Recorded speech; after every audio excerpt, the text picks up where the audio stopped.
Remembering Ray Sprenkle by Jari Villanueva. Ray Sprenkle was a great musician, composer, musicologist, teacher, and mentor. He affected a legion of students who passed through the halls of the Peabody Institute. His love of music was matched by his passion for baseball and the Civil War. Ray was born into a Mennonite family in Waynesboro, Pennsylvania, and moved to Baltimore in 1966 to study at Peabody, where he earned his bachelor's, master's, and doctoral degrees in composition. He was invited to join the music theory faculty in 1973 and taught music theory, history, and ideas at the conservatory over 4 decades, while also lecturing in the Master of Liberal Arts program at Homewood. My first encounter with Ray was in 1971. I was part of a program for Baltimore City Schools students that offered scholarships to music students. Coming from a lower middle-class East Baltimore family, this was an opportunity to attend the prestigious Peabody, take trumpet lessons, play in ensembles alongside talented students, and study music theory. This summer-long program for city students was a great collaboration between Peabody and the city school system, and it came several years before the Baltimore School for the Arts. My first theory class was on the first day and early in the morning. The students, ages 16 to 18, gathered in a second-floor room and awaited the instructor. In came this skinny guy with long hair, dressed in jeans, a plaid shirt, a knit tie, and carrying a cup of coffee. He set the coffee down on the table, stretched his arms out in front, leaned over, and launched into what we would be covering over the next several weeks. So engaged was he that he completely missed the fact that his tie was now hanging in his coffee. We, of course, being the youngsters that we were, wondered what the heck we had gotten into with this 20-something-year-old.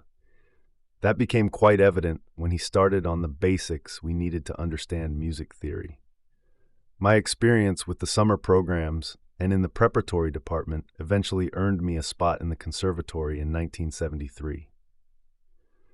Being a music education major, I had studied with Dr. Richard Higgins and Jack Carton, but did take some classes with Ray. One of the courses included musical analysis, which is like learning to read a blueprint for building a car. Mozart, Beethoven, and Chopin were subjects for dissecting. I chose a Mozart symphony and a Beethoven piano concerto. Thematic material, musical structure, sonata form, rondos, etc., key centers, chord relationships, etc., etc., etc. While working with him on a particular first movement of a Mozart symphony, I suggested that some musical material in a section was filler. Oh, the look he gave me. "There's no filler in Mozart," he said. During my years in the 70s here, Ray was always around, teaching classes, holding forth in the cafeteria, or on the move, ever so quickly, with his ever-present cup of coffee and cigarette. In the early 1980s, he hosted a radio program called On Music, which aired on both WBJC and WJHU and drew a devoted listening audience. This show was accepted for credit at Baltimore City Community College, formerly known as Baltimore Junior College, hence the station's letters WBJC. I enjoyed it as part of my Saturday morning NPR routine, which included Car Talk, My Word, and Bob and Ray, and even recorded some of the programs, which I listened to while a graduate student at Kent State University. On Music presented programs that were like mini music history lessons, enjoyed not only by students taking the course for credit, but also by the general public. Ray covered the Baroque, classical, and Romantic eras, and also spent time on varied subjects, such as the music of Gottschalk and jazz, and its influence on American music. One favorite program was about John Philip Sousa and Theodore Thomas, and how their careers were similar in spreading American music to the masses, one with his touring concert band, the other with his orchestra. However, my favorite program he did was about baseball. Baseball was one of Ray's passions. To deviate from a program intended to teach music history, Ray cleverly inserted late 19th century parlor music, performed by pianist William Bolcom and singer Joan Morris. The baseball program started as a story for a rainy afternoon and described a 1950s Orioles game that was halted due to rain. It was a late-season evening game in Baltimore, with the underperforming team long out of the running. A meaningless game that went into the 9th inning with the Orioles down by 2 runs, 1 more out to go, and the bases loaded, that could conceivably win the game for the Orioles. Catcher Clint Courtney came to bat. The count went to 3-2, but the heavy rain came, the tarp went on, and the teams, umpires, and small crowd waited. After about 2 hours, the rain stopped. Courtney came back up to bat and watched as the ball went by. Strike 3. The game was over. Everyone went home.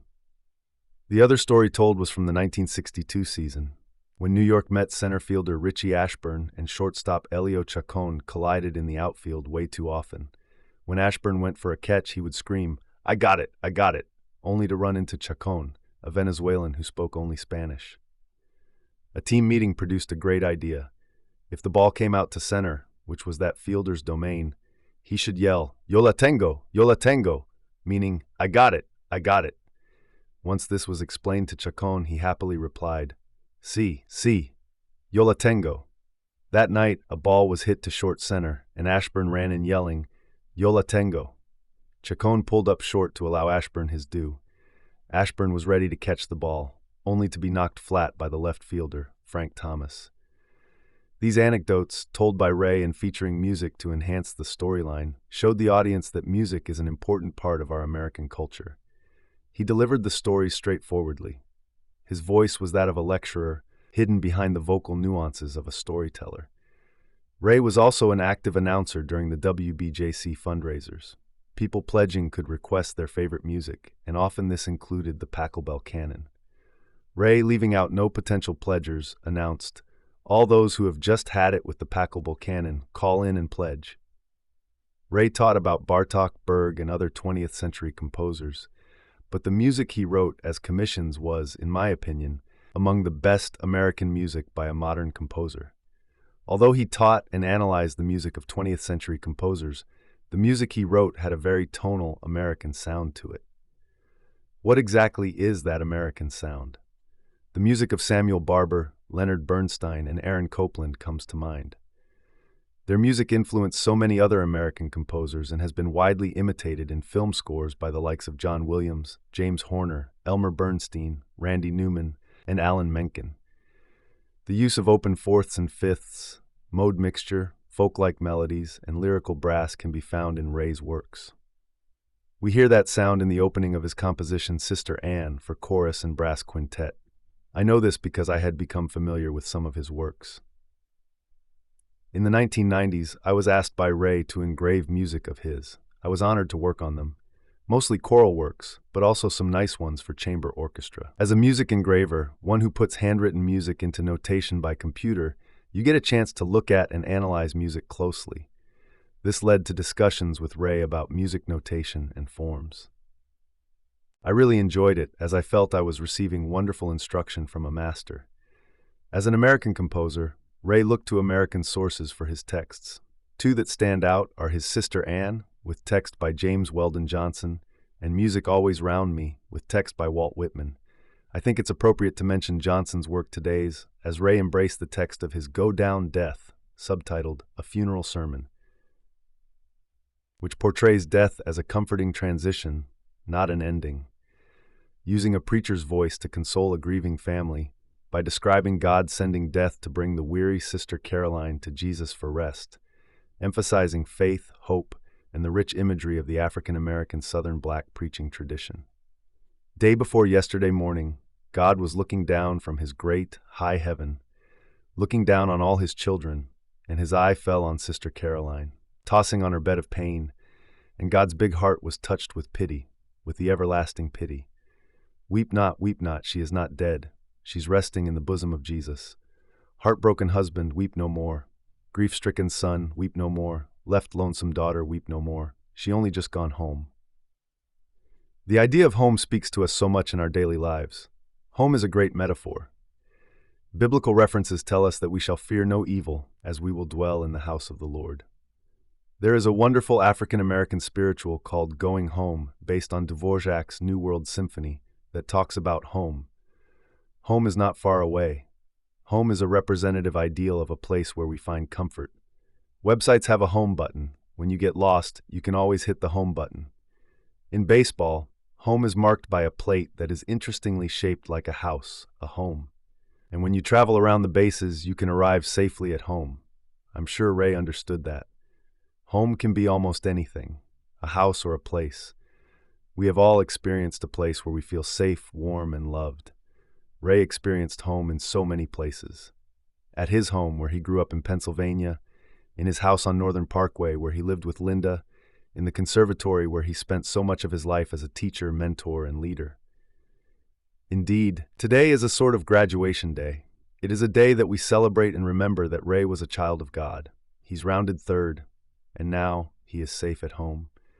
My hope is that, years from now, students in a theory or music history class will look at and analyze the music of Dr. Elam Ray Sprenkle, an American composer, just as he taught us to do so many years ago. Walt Whitman was another poet Ray used, and I'll close with the text he used for his work, "That music always round me." I think it describes Dr. Ray Sprenkle well. That music always round me, unceasing, unbeginning, yet long untaught I did not hear. But now the chorus I hear and am elated, a tenor, strong, ascending with power and health, with glad notes of daybreak I hear. A soprano at intervals sailing buoyantly over the tops of immense waves, a transparent bass shuddering lusciously under and through the universe, the triumphant tutti, the funeral wailings with sweet flutes and violins. All these I fill myself with. I hear not the volumes of sound merely. I am moved by the exquisite meanings. I listen to the different voices winding in and out, striving, contending with fiery vehemence, to excel each other in emotion. I do not think the performers know themselves, but now I think I begin to know them. Safe travels to you, Ray, and thank you.